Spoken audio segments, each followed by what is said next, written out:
Zaman ini adalah zaman yang sibuk, tetapi sunyi. Manusia berangkat pagi sebelum matahari terbit, pulang malam saat tubuh sudah tak lagi punya tenaga. Namun anehnya, semakin keras mereka bekerja, semakin sering hati bertanya, kenapa aku tetap merasa kurang? Kita hidup di dunia yang mengajarkan bahwa nilai manusia diukur dari penghasilan, jabatan, dan kepemilikan. Seolah-olah siapa yang paling banyak uangnya, dialah yang paling berhasil hidupnya. Maka manusia pun berlari, bukan lagi berjalan, mengejar dunia. Tak jarang yang tertinggal adalah kesehatan, keluarga, bahkan ketenangan jiwa.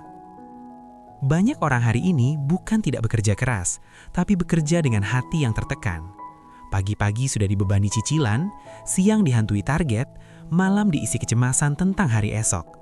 Tubuhnya berada di rumah, tetapi pikirannya masih di tempat kerja.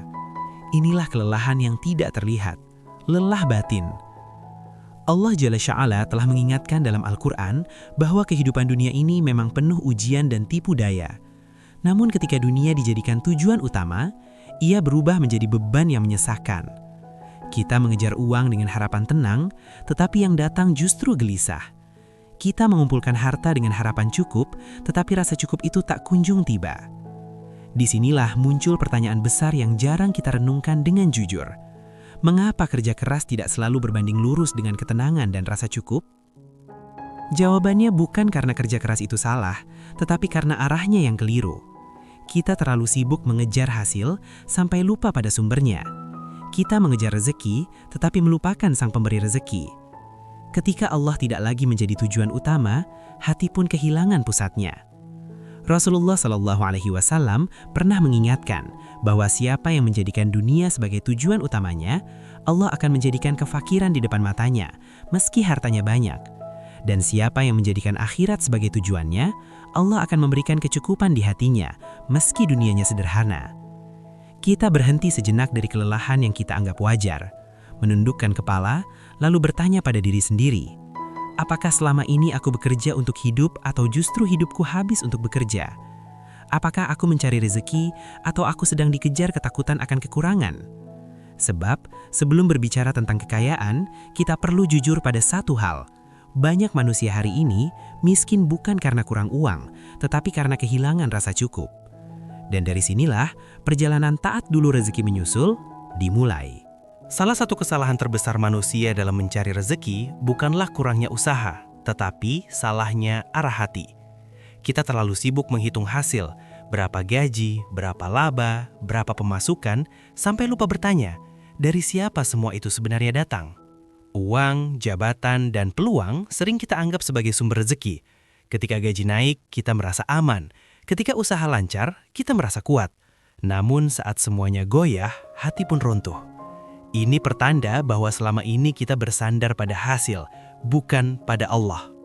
Padahal, Islam mengajarkan sejak awal bahwa Allah adalah Ar-Razzaq, Sang Maha Pemberi Rezeki. Pekerjaan hanyalah jalan, usaha hanyalah sebab. Tetapi ketika sebab diangkat lebih tinggi daripada Sang Pencipta sebab, disitulah hati mulai sempit. Banyak orang bekerja siang dan malam, tetapi hidupnya dipenuhi kecemasan. Takut kehilangan, takut tertinggal, takut tidak cukup. Mengapa? Karena ketika sumber rezeki dianggap berada di tangan manusia atau sistem dunia, maka rasa aman pun menjadi rapuh. Sedikit gangguan saja, hati langsung gelisah. Allah Subhanahu wa Ta'ala mengingatkan dalam Al-Quran bahwa sekiranya manusia bertawakal dengan sebenar-benarnya tawakal, niscaya Allah akan mencukupkan rezekinya. Sebagaimana burung yang pergi pagi dalam keadaan lapar dan pulang sore dalam keadaan kenyang. Burung itu tetap terbang, tetapi hatinya tidak menggantung pada ranting, melainkan pada Allah. Saat kita bekerja, siapa yang kita harapkan? Saat kita berdoa, siapa yang kita yakini memberi? Jika hati sepenuhnya bergantung pada hasil, maka usaha sebesar apapun terasa sempit. Gaji besar terasa kurang, keuntungan banyak terasa belum aman. Sebab hati yang tidak terhubung dengan Allah akan selalu takut kehilangan. Namun, ketika sumbernya diluruskan, ketika Allah kembali menjadi tempat bergantung, usaha yang sama terasa ringan. Hasil yang sederhana pun terasa cukup. Bukan karena uangnya bertambah, tetapi karena ketenangan masuk ke dalam dada. Kita bukan meninggalkan ikhtiar, tetapi meluruskan keyakinan. Bekerja tetap wajib, berusaha tetap diperintahkan. Namun hati harus tahu, Yang memberi bukan pekerjaan, yang mencukupkan bukan angka, yang menenangkan bukan saldo, melainkan Allah. Dan saat sumber itu kembali diingat, hidup yang tadinya sempit mulai terasa lapang, bukan karena dunia berubah, tetapi karena iman mengambil alih kemudi kehidupan.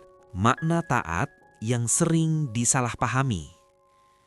Banyak orang ingin rezekinya lapang, tetapi sedikit yang benar-benar memahami apa itu taat. Sebab selama ini, ketaatan sering dipersempit hanya pada sajadah dan masjid. Seakan-akan taat itu cukup dengan sholat, puasa, dan zikir, sementara urusan pekerjaan, bisnis, dan muamalah berjalan dengan aturan sendiri. Padahal ketaatan dalam Islam bukan hanya soal berapa lama kita berdiri di hadapan Allah, tetapi juga bagaimana kita bersikap ketika berhadapan dengan manusia. Ada orang yang rajin ibadah, tetapi curang dalam timbangan. Ada yang lisannya basah oleh zikir, tetapi tangannya ringan mengambil yang bukan haknya. Ada yang menangis dalam doa, namun menzalimi dalam transaksi. Inilah ketaatan yang terpotong. Islam mengajarkan bahwa taat adalah keselarasan antara iman, ibadah, dan akhlak. Sholat yang benar melahirkan kejujuran. Puasa yang diterima melahirkan pengendalian diri. Zikir yang hidup melahirkan hati yang amanah. Jika ibadah tidak mengubah perilaku, maka ada yang perlu diluruskan. Bahwa ketaatan terbesar dalam mencari rezeki adalah menjaga yang halal dan meninggalkan yang haram, meski tampak lebih sulit dan lebih lambat. Sebab rezeki yang cepat tapi melanggar sejatinya adalah ujian, bukan karunia. Allah Jalla Jalaluh tidak menilai seberapa besar hasil yang kita dapatkan, tetapi bagaimana cara kita mendapatkannya. Dunia mengajarkan yang penting hasil, sedangkan Islam mengajarkan yang penting halal dan diridhoi. Banyak orang berkata, sekarang susah kalau terlalu jujur. Padahal yang benar, hidup menjadi susah karena kejujuran ditinggalkan. Ketaatan juga berarti berani berkata cukup ketika nafsu ingin lebih. Berani menolak keuntungan yang meragukan demi menjaga keberkahan yang tidak terlihat. Inilah bentuk taat yang paling berat, tetapi paling bernilai di sisi Allah. Apakah selama ini kita taat hanya ketika mudah, atau tetap taat meski harus mengalahkan keinginan diri? Sebab ketaatan yang sejati bukan yang paling terlihat, melainkan yang paling konsisten dijaga, bahkan ketika tidak ada manusia yang melihat. Dan dari ketaatan yang utuh inilah, rezeki mulai berubah, bukan hanya jumlahnya, tetapi rasa tenangnya. Karena Allah tidak menjanjikan kekayaan bagi semua hambanya, tetapi Allah menjanjikan kecukupan bagi mereka yang taat. Janji Allah yang tak pernah ingkar. Dalam kehidupan, manusia sering merasa cemas bukan karena kurang usaha, tetapi karena kurang yakin. Kita bekerja keras, berdoa, dan berikhtiar. Namun, hati masih bertanya, bagaimana kalau tidak cukup? Disinilah bab ini mengajak kita kembali kepada satu pegangan paling kokoh dalam hidup seorang mukmin, janji Allah. Allah Subhanahu wa Ta'ala tidak pernah meminta hambanya untuk menebak-nebak masa depan. Allah memberikan kepastian melalui firman-Nya. Salah satu janji paling menenangkan dalam Al-Quran adalah bahwa takwa selalu diikuti jalan keluar dan rizki. Allah berfirman bahwa siapa yang bertakwa kepadanya, niscaya Allah akan memberinya jalan keluar dan rizki dari arah yang tidak disangka-sangka. Ayat ini bukan sekedar penghibur, tetapi jaminan langsung dari Rob semesta alam. Perhatikan urutannya, bukan kayak dulu baru taat, tetapi takwa dulu, lalu Allah bukakan jalan. Takwa bukan berarti hidup tanpa masalah, tetapi hidup dengan perlindungan Allah di tengah masalah. Orang bertakwa tetap diuji, tetap bekerja, tetap jatuh bangun. Namun bedanya, ia tidak pernah sendirian. Bahwa rizki bukan selalu datang lewat pintu yang kita rencanakan. Banyak orang mengira rizki hanya datang dari gaji, usaha, atau jabatan. Padahal Allah memiliki ribuan pintu yang tidak tercatat dalam perhitungan manusia. Pertolongan yang tiba-tiba, kesempatan yang tidak diduga, hati yang dicukupkan, semuanya adalah bentuk rizki. Rasulullah Shallallahu Alaihi Wasallam menguatkan janji ini dengan sabdanya bahwa seandainya manusia bertawakal kepada Allah dengan sebenar-benarnya tawakal, niscaya Allah akan mencukupkan rizkinya, sebagaimana burung dicukupkan rizkinya. Burung itu tidak tinggal diam, tetapi ia juga tidak membawa beban kecemasan di sayapnya. Keyakinan terhadap janji Allah inilah yang menjadi fondasi hidup seorang mukmin. Tanpa keyakinan, iman menjadi rapuh. Tanpa keyakinan, doa menjadi rutinitas kosong. Namun dengan keyakinan, hidup menjadi tenang meski belum memiliki banyak. Bukan lagi bertanya apakah aku akan cukup, tetapi bertanya, sudahkah aku bertakwa? Sebab Allah tidak pernah ingkar janji. Yang sering goyah adalah keyakinan hambanya. Ketika keyakinan itu kokoh, langkah menjadi ringan, keputusan menjadi berani, dan hati menjadi lapang. Dan dari sinilah seorang mukmin berjalan dalam hidup, melangkah dengan usaha, menenangkan diri dengan doa, dan menggenggam janji Allah dengan penuh keyakinan. Tidak semua ketaatan diuji dengan kemudahan. Ada saat-saat tertentu di mana taat justru terasa berat, karena ia menuntut kita mengalahkan kepentingan dunia. Disinilah kualitas iman seseorang benar-benar diuji. Taat atau untung, halal atau cepat, ridho Allah atau kenyamanan sesaat. Banyak orang tahu mana yang benar, tetapi tidak semua sanggup melakukannya. Sebab ketaatan yang sejati seringkali datang bersama pengorbanan. Ada peluang yang terlihat menguntungkan, tetapi mengandung keraguan. Ada jalan pintas yang menjanjikan hasil besar, tetapi mengorbankan kejujuran. Di titik inilah iman berbicara. Allah Subhanahu wa Ta'ala tidak pernah memerintahkan sesuatu kecuali di dalamnya ada kebaikan, meski tidak selalu langsung terlihat. Ketika seseorang berani mendahulukan ketaatan, sesungguhnya ia sedang menyatakan kepercayaannya kepada Allah lebih besar daripada kepercayaannya kepada dunia. Banyak kisah dalam kehidupan nyata. Orang-orang yang memilih menutup pintu rizki yang haram meski keadaan sedang sempit. Mereka memilih berkata cukup saat nafsu ingin lebih. Secara logika, pilihan itu tampak merugikan. Namun disitulah Allah membuktikan janjinya. Rizki yang halal mungkin datang lebih pelan, tetapi ia datang bersama ketenangan. Sedangkan rizki yang didapat dengan melanggar mungkin datang cepat, tetapi ia membawa kegelisahan yang tidak pernah benar-benar pergi. Allah tidak pernah mengambil sesuatu dari hambanya, kecuali untuk menggantikan dengan yang lebih baik. Yang sering kita takutkan bukanlah kehilangan rizki, tetapi kehilangan keberanian untuk taat. Mendahulukan ketaatan bukan berarti meninggalkan dunia, melainkan menempatkan dunia di tangan, bukan di hati. Kita tetap bekerja, berusaha, dan berencana. Namun ketika dunia berbenturan dengan perintah Allah, pilihan kita jelas. Allah lebih dulu.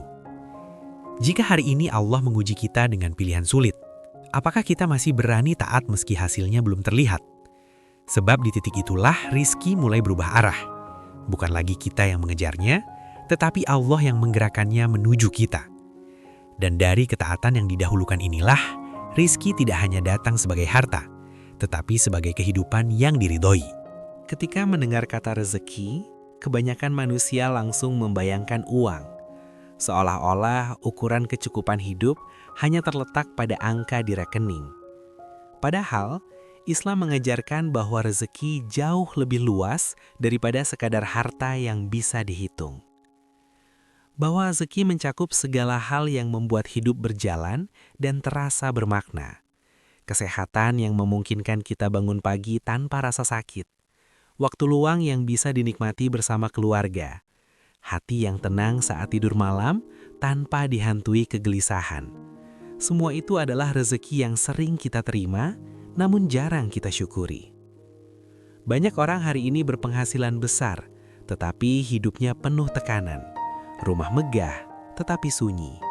Makanan berlimpah, tetapi tubuh mudah sakit. Waktu terasa cepat habis, tetapi tak pernah benar-benar dinikmati. Inilah kekayaan yang kehilangan rasa cukup. Sebaliknya, ada orang yang hidup sederhana. Penghasilannya pas-pasan, tetapi wajahnya tenang. Keluarganya hangat, tidurnya nyenyak, hatinya lapang. Ia mungkin tidak kaya di mata manusia, tetapi ia kaya dalam rasa syukur dan ketentraman. Rasulullah Shallallahu Alaihi Wasallam mengajarkan bahwa kekayaan bukanlah banyaknya harta, melainkan kekayaan hati. Ketika hati merasa cukup, sedikit terasa lapang. Ketika hati merasa kurang, banyak pun terasa sempit. Bahwa keberkahan adalah inti dari rezeki. Berkah membuat sedikit menjadi cukup, waktu menjadi luas, dan harta menjadi bermanfaat. Tanpa berkah, banyak justru menjadi beban. Kita sering memohon tambahan rezeki, tetapi lupa memohon keberkahan. Kita meminta panjang umur, tetapi lupa meminta umur yang bermanfaat. Padahal keberkahanlah yang membuat hidup bernilai, bukan sekadar panjang atau banyaknya sesuatu. Bukan hanya meminta ditambah, tetapi meminta dicukupkan dan diberkahi. Sebab rezeki yang paling mahal bukan yang paling besar jumlahnya, melainkan yang paling menenangkan hati dan mendekatkan kepada Allah. Dan ketika seseorang mulai menyadari luasnya makna rezeki, ia tidak lagi merasa miskin hanya karena hartanya sederhana. Ia merasa kaya karena Allah telah mencukupkannya dengan caranya sendiri. Banyak orang mencari rezeki dengan tenaga dan pikiran, tetapi lupa bahwa rezeki juga ditentukan oleh keadaan hati. Dua kunci batin yang sering diabaikan, padahal dampaknya luar biasa, adalah keikhlasan dan rasa syukur. Keikhlasan membuat seseorang bekerja tanpa beban yang berlebihan. Ia berusaha dengan sungguh-sungguh, tetapi tidak menggantungkan harga dirinya pada hasil. Ia tahu tugasnya adalah berikhtiar, sedangkan hasil adalah urusan Allah.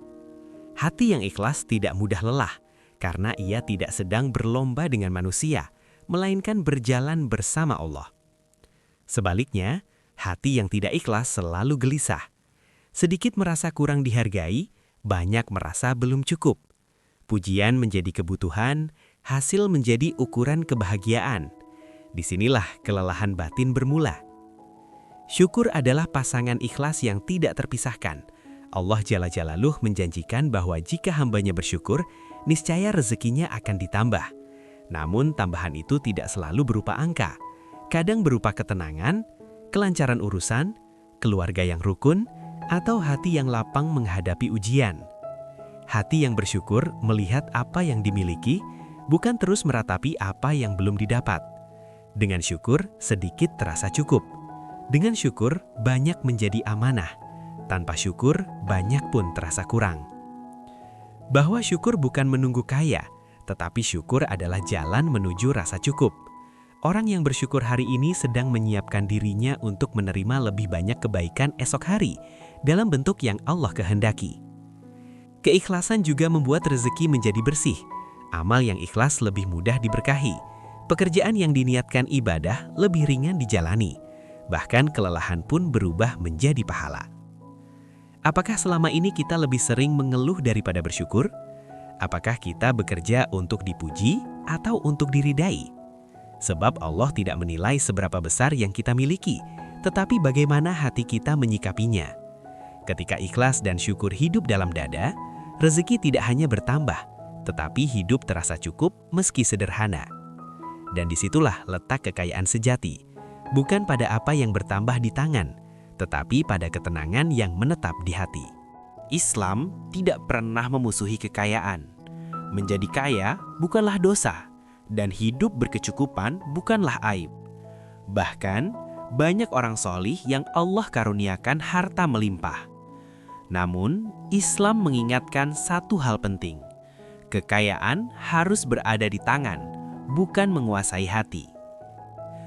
Ikhtiar maksimal tanpa menggadaikan iman. Dunia hari ini mengajarkan bahwa hasil adalah segalanya.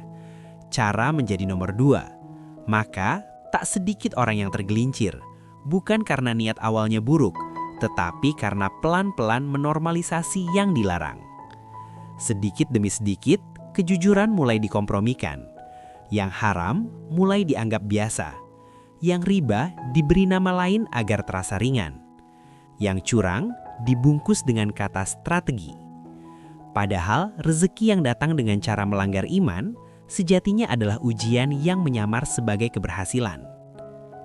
Allah Subhanahu wa Ta'ala memerintahkan hambanya untuk bekerja dan bertebaran di muka bumi mencari karunia-Nya. Ikhtiar adalah kewajiban. Malas bukan bagian dari tawakal. Namun pada saat yang sama, Allah memberi batas yang jelas agar usaha tidak melampaui nilai ketaatan. Keberhasilan sejati bukan hanya sampai di tujuan, tetapi selamat dalam perjalanan. Apa artinya hasil besar jika iman terkikis? Apa gunanya harta melimpah jika doa terasa hampa? Bekerja keras dalam Islam berarti bekerja dengan jujur, amanah, dan sabar. Menolak riba meski terlihat menguntungkan. Menjaga kehalalan meski tampak lebih lambat. Memilih jalan bersih meski tidak populer. Inilah ikhtiar yang berat, tetapi paling diberkahi. Harta yang halal membawa ketenangan, sedangkan harta yang syubhat dan haram membawa kegelisahan yang sulit dijelaskan. Hati tahu mana yang benar, meski lisan berusaha membenarkan. Pembaca diajak bertanya pada diri sendiri, apakah aku sedang mengejar rezeki, atau aku sedang mengorbankan iman demi hasil? Sebab Allah tidak pernah memerintahkan sesuatu yang membahayakan iman hambanya. Rezeki yang diridhoi selalu sejalan dengan ketaatan. Mungkin jalannya lebih panjang, tetapi akhirnya lebih selamat. Dan ketika iman tetap terjaga di tengah ikhtiar maksimal, disitulah kekayaan berubah fungsi. Bukan lagi tujuan, melainkan alat untuk mendekat kepada Allah dan menebar manfaat. Salah satu ujian paling berat bagi orang yang berusaha taat adalah menunggu.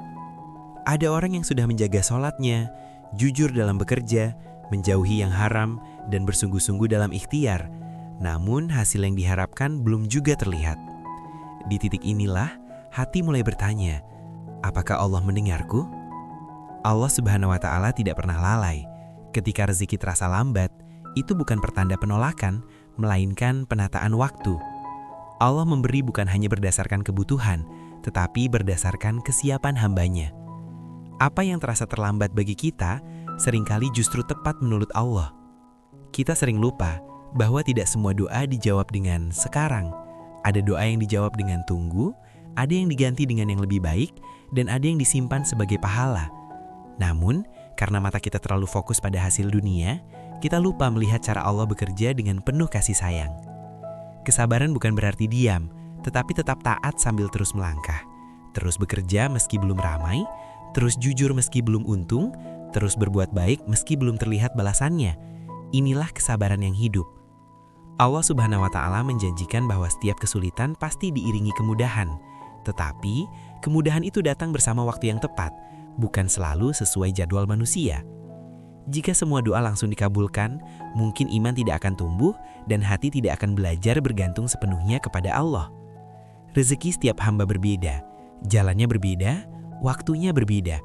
Yang cepat belum tentu selamat, yang lambat belum tentu tertinggal. Yang penting adalah tetap berada di jalan yang diridhoi. Bahwa menjadi taat bukan jaminan hidup tanpa ujian, tetapi jaminan Allah selalu menyertai. Sebab rezeki yang datang setelah kesabaran panjang seringkali membawa berkah yang lebih dalam. Hasilnya bukan hanya dinikmati, tetapi disyukuri. Bukan hanya diterima, tetapi dijaga. Dan ketika waktunya tiba, seseorang akan menyadari Allah tidak pernah terlambat. Yang sering tergesa-gesa adalah hati manusia. Tidak semua kekayaan membawa keselamatan, dan tidak semua kekayaan pula membawa kebinasaan. Dalam Islam, yang menentukan bukan banyak atau sedikitnya harta, melainkan kemana harta itu mengarahkan pemiliknya. Tujuan kekayaan dalam Islam bukan untuk dibanggakan, tetapi digunakan. Bukan untuk menumpuk, tetapi dialirkan. Kekayaan yang benar adalah kekayaan yang mendekatkan seseorang kepada Allah, bukan yang membuatnya lupa diri. Allah Subhanahu wa Ta'ala tidak melarang hambanya memiliki harta. Namun, Allah mengingatkan agar harta itu tidak menguasai hati. Sebab, ketika harta menjadi tujuan, ia akan melalaikan. Tetapi ketika harta menjadi sarana, ia akan menyelamatkan. Kekayaan dalam Islam adalah alat ibadah.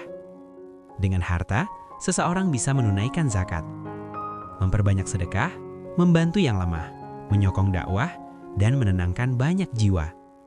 Harta yang demikian bukan hanya bernilai dunia, tetapi bernilai akhirat. Sedekah tidak mengurangi harta, justru menyucikannya. Ketika harta dikeluarkan di jalan Allah, ia tidak berkurang, melainkan berpindah bentuk dari milik sementara menjadi simpanan abadi. Banyak orang takut berbagi karena merasa belum cukup. Padahal, seringkali rasa cukup itu justru datang setelah berbagi. Allah melapangkan dada orang yang tangannya ringan memberi dan menyempitkan hati orang yang terlalu erat menggenggam.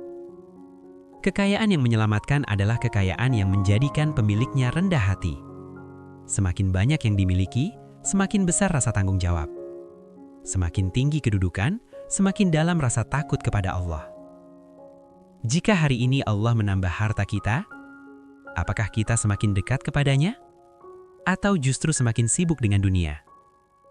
Sebab kekayaan sejati bukan yang membuat hidup penuh kemewahan, tetapi yang membuat hidup penuh makna. Kekayaan yang benar tidak mengikat kaki, tetapi membebaskan hati untuk berbuat baik. Dan ketika harta digunakan sebagaimana mestinya, ia tidak lagi menjadi ujian yang menyesatkan, melainkan jalan yang menyelamatkan menuju ridha Allah. Pada akhirnya, perjalanan panjang mencari rezeki membawa kita pada satu kesimpulan sederhana namun mendalam. Ketenangan tidak lahir dari banyaknya harta, tetapi dari lurusnya hati kepada Allah. Hidup bukan tentang seberapa cepat kita mengumpulkan dunia, tetapi seberapa benar kita menapaki jalan ketaatan. Dunia tidak pernah salah, yang sering keliru adalah cara kita memperlakukannya. Ketika dunia dikejar, ia akan berlari. Ketika dunia dipeluk terlalu erat, ia akan menyesakan. Namun ketika Allah didahulukan, dunia justru datang dengan sendirinya, dalam bentuk yang paling dibutuhkan, bukan selalu yang paling diinginkan. Kita belajar bahwa ketaatan meluruskan arah hidup, bahwa rezeki bukan hanya uang, melainkan ketenangan, keberkahan, dan rasa cukup. Bahwa ikhtiar harus berjalan bersama iman, dan kesabaran adalah bagian dari proses yang tidak boleh ditinggalkan. Allah tidak menjanjikan hidup tanpa ujian, tetapi Allah menjanjikan kecukupan bagi hamba yang bertakwa. Cukup bukan berarti sama bagi semua orang, melainkan sesuai dengan apa yang membuat iman tetap terjaga. Saat hati lurus kepada Allah, keputusan menjadi lebih jernih. Pilihan hidup tidak lagi didorong oleh ketakutan kekurangan, tetapi oleh keyakinan akan janjinya. Kita bekerja bukan karena panik, tetapi karena amanah. Kita berusaha bukan karena rakus, tetapi karena tanggung jawab. Di titik ini, rezeki tidak lagi dikejar dengan cemas. Ia dijemput dengan doa, disambut dengan syukur, dan dijaga dengan ketaatan. Hasilnya mungkin tidak selalu besar di mata manusia, tetapi besar di sisi Allah. Menata hati sebelum menata harta, meluruskan niat sebelum memperluas target, dan mendahulukan Allah sebelum mendahulukan dunia. Sebab, siapa yang menjadikan Allah sebagai tujuan, Allah akan mencukupkannya dalam segala urusan. Dan siapa yang mencukupkan Allah di hatinya, dunia tidak lagi menjadi beban, melainkan titipan yang dijalani dengan tenang dan penuh makna. Inilah rahasia yang sering terlupakan, namun selalu benar. Taat dulu, rezeki akan menyusul, bukan sebaliknya.